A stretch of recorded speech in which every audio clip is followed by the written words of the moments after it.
Hey there, guys. It's Ms. Fibber Johnson, And Mr. Nash. and we're here to talk about developing your paper and looking at good arguments and showing source validity throughout your paper.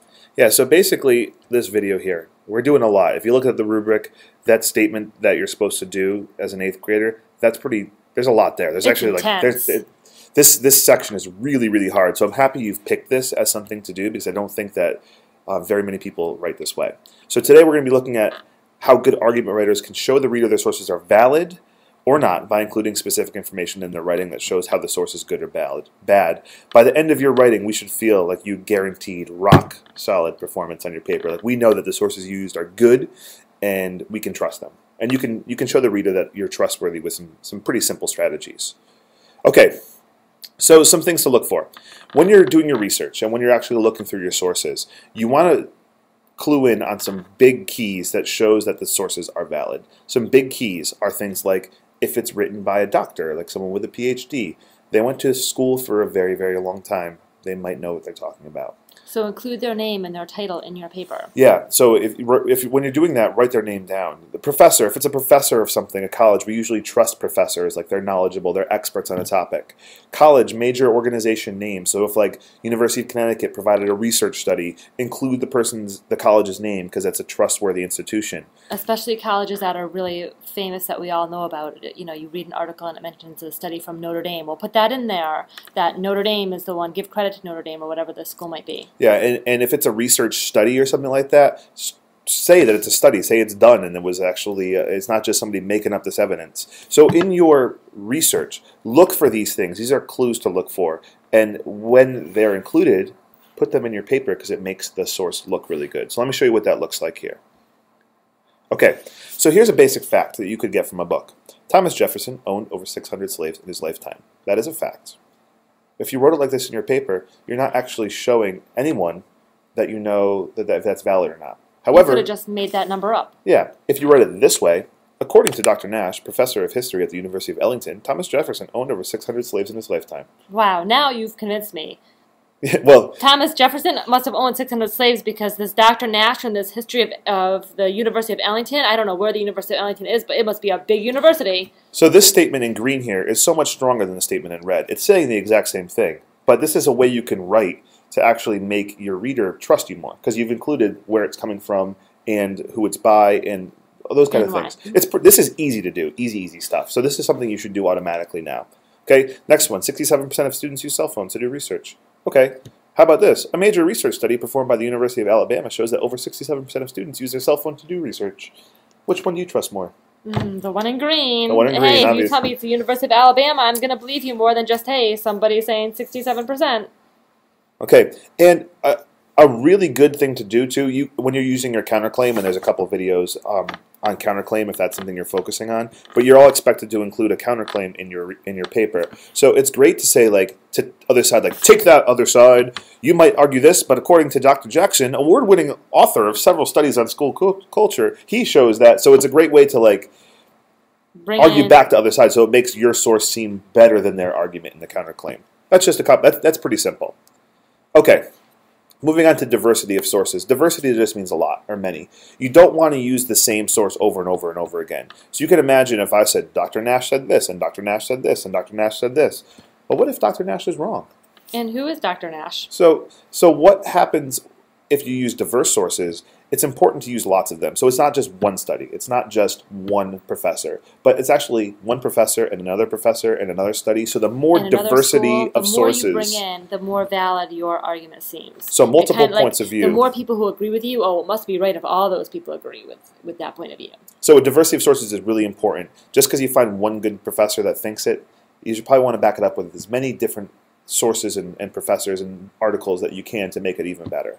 So it also makes your paper more interesting. That's just a little off topic, but like, yeah, if you include multiple sources, it makes it stronger. But multiple sources also makes it more interesting. So it's not just like you're not reading the same name over and over again. Dr. So-and-so's dissertation that you copied into your paper. Exactly. Okay, so that's a couple of different things.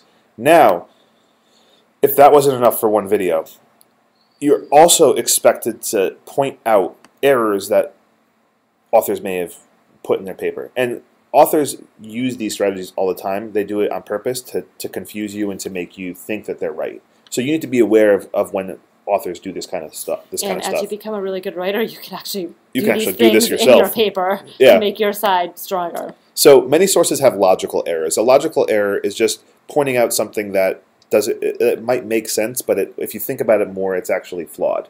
So if you can find logical errors on a source that you want to use for you, don't use it, because it's not a valid source. Right. However, if you can find logical errors on sources that support the other side, then you can use it in your counterclaim. Your you can use that in your counterclaim. So here's some common logical errors that you might find in research. First of all, and the most common, is slippery statistics. You can use statistics in lots of different ways.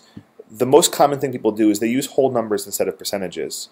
Or basically what they can do is say, like, oh, this problem is getting worse. It happened 5 times in 2010, but it happened 10 times in 2013. Well, they're not accounting for the fact that there's more people in 2013 than there was in 2010. So using whole numbers is bad. Using percentages is good. So when you spot people using whole numbers, that is a slippery statistic. That might not show the whole story.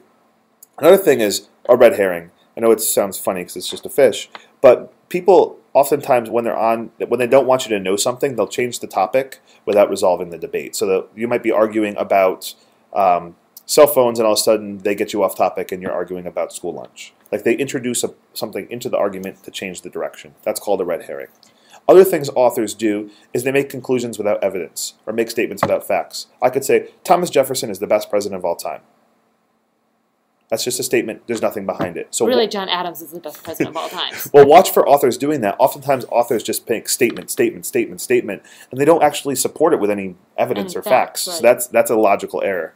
And then inconsistency, using a line of thinking on one topic, but then not applying that same line of thinking on another topic. So I might say Thomas Jefferson is the best president of all time because he liked freedom. But then when someone says, hey, Thomas Jefferson owned slaves, I might say, oh, that doesn't matter. That's inconsistent because I didn't use the same line of thinking twice. Okay, so I know that was a lot. There's 3 different things there, so let's practice it. First of all, what I want you to do, and I think this is the easiest one, this is a paragraph that I found online about school lunches, and I want you to use this like you're researching. And I want you to write a statement in your journal or whatever, your log or your Word document, whatever you're using to collect your work. Write a statement using evidence from this passage that shows that this is a valid source. So use some of the strategies we talked about with professors and those kind of things. Colleges, universities. And write a statement with some facts from this paragraph that shows it is a valid source. Pause the video and do that now. Okay, so now that you have a statement written, it could just be a sentence or two that shows why this is a valid source. We're going to try the opposite now. So I have 2 statements here for you. One is a slippery statistic and one is a red herring. What I want you to do right now is write down in your journal or whatever it is why this is a slippery statistic and why this is a red herring. So just explain, like, 1, this is a slippery statistic because, and 2, this is a red herring because. And pause the video and do that now. Okay, so you have now completed the video on sources. You know how to make the source sound good in your writing, how to make it sound valid. You know that including diverse sources is really important. And you now know at least a few tricks that authors might use to make their evidence look better than it really is. And those tricks you can also use too once you've learned to develop them a little bit more, especially the slippery statistics ones, because those of us who are bad at math can get really confused by other people using numbers in their paper.